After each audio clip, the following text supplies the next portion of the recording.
नमस्कार दोस्तों, आज हम देखेंगे न्यू इंडिया समाचार पत्रिका के विशेष प्रश्नों को जो आपके एग्जाम में प्रश्न बन सकते हैं।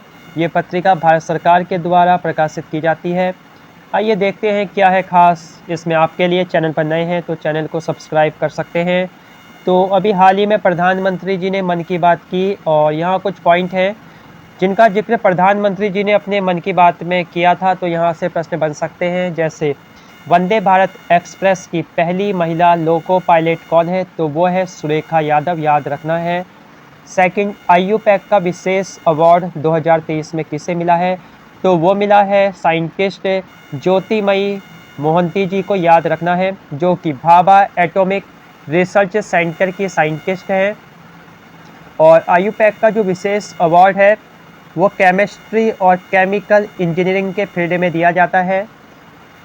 और पहली बार महिला मंत्री किस राज्य में बनी है? तो पहली बार महिला मंत्री बनी है आपके नागालैंड राज्य में। कहाँ? नागालैंड राज्य में।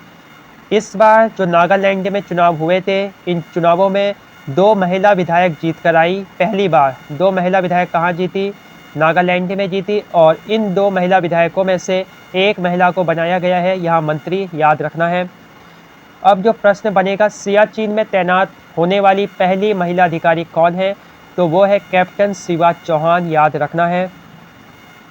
शिवा चौहान सियाचिन में 3 महीने तक तैनात रहेगी, ये भी आपको याद रखना है। और सियाचिन में तैनात होने वाली कैप्टन शिवा चौहान पहली महिला अधिकारी है, ये भी आपको याद रखना है। और वहीं आपको बताना है भारत का कौन सा जिला 100% स्वच्छ ईंधन का प्रयोग करने वाला जिला बन चुका है?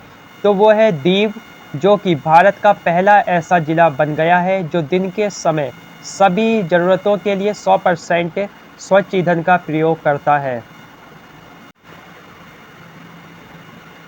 अभी हाल ही में एक ऐप लॉन्च किया गया है जिसका नाम है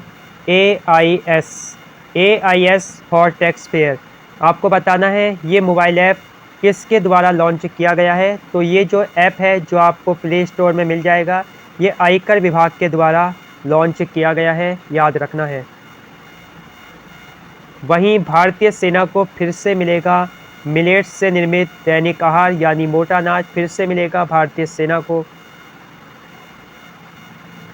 वहीं प्राचीन ग्रंथों को सुरक्षित रखने के लिए वैदिक हेरिटेज पोर्टल को लॉन्च किया गया है, जिसका शुभारंभ किया है इंदिरा गांधी राष्ट्रीय कला केंद्र, जो कि दिल्ली में स्थित है, याद रखना है। इस पोर्टल की जो खासियत ये है कि ये पोर्टल हिंदी और अंग्रेजी दोनों माध्यम में उपलब्ध है। इसमें 18,000 से अधिक वैदिक मंत्रों के ऑडियो और विजुअल उपलब्ध रहेंगे। साथ ही 64 कलाओं पर आधारित वर्चुअल म्यूजियम कला वैभव का भी शुभारंभ किया गया है। किसके द्वारा? इंदिरा गांधी राष्ट्रीय कला केंद्र दिल्ली के द्वारा। कला वैभव जो कि एक म्यूजियम है, इस म्यूजियम के माध्यम से दुनिया भारत की वास्तुकला, चित्र, नाट्य, संगीत आदि को जान पाएगी। तो आपको 2 चीज़ें याद रखनी है। पहला है वैदिक हेरिटेज पोर्टल और सेकंड है कला वैभव, जो कि एक म्यूजियम है।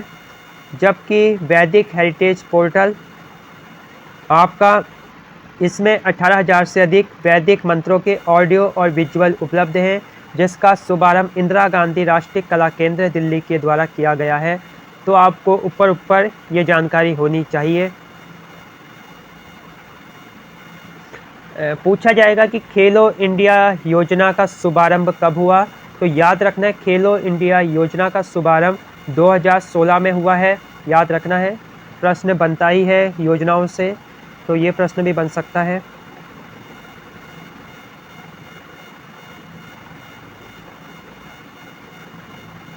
बाकी हम देखते हुए चलेंगे क्या है खास इस पत्रिका में आपके लिए।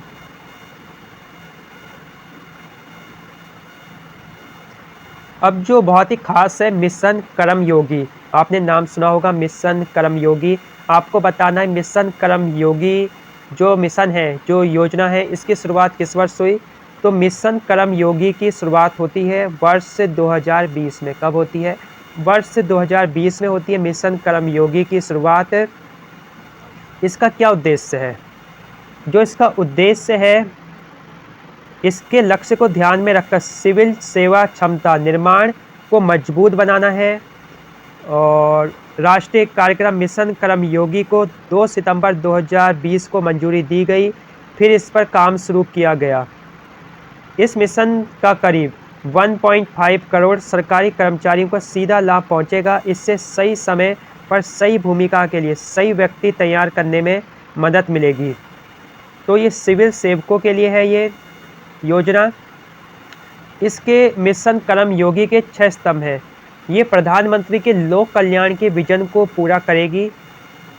इससे कर्मचारियों का भी भला होगा और जनता का भी भला होगा, और जब दोनों का भला होगा और जब सिस्टम सुधरेगा तो सबका भला होगा। यही इसका प्रयास है। मिशन कर्मयोगी को सिविल सेवकों के क्षमता विकास की नींव रखने के लिए सावधानीपूर्वक तैयार किया गया है, ताकि वे संपूर्ण विश्व की सर्वोत्तम कार्य पद्धतियों को सीख सकें।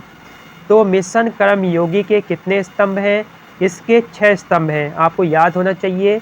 इसकी शुरुआत हुई है 2020 में मिशन कर्मयोगी, और इसके 6 स्तंभ हैं। कौन कौन से हैं? पहला है नीतिगत ढांचा, संस्थागत ढांचा, योग्यता ढांचा, डिजिटल लर्निंग फ्रेमवर्क और इलेक्ट्रॉनिक मानव संसाधन प्रबंधन प्रणाली और निगरानी और मूल्यांकन ढांचा।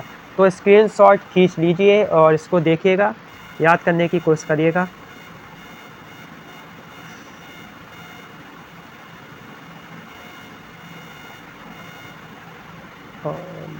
नई परंपरा का प्रतीक है एकीकृत बुनियादी पाठ्यक्रम आरंभ।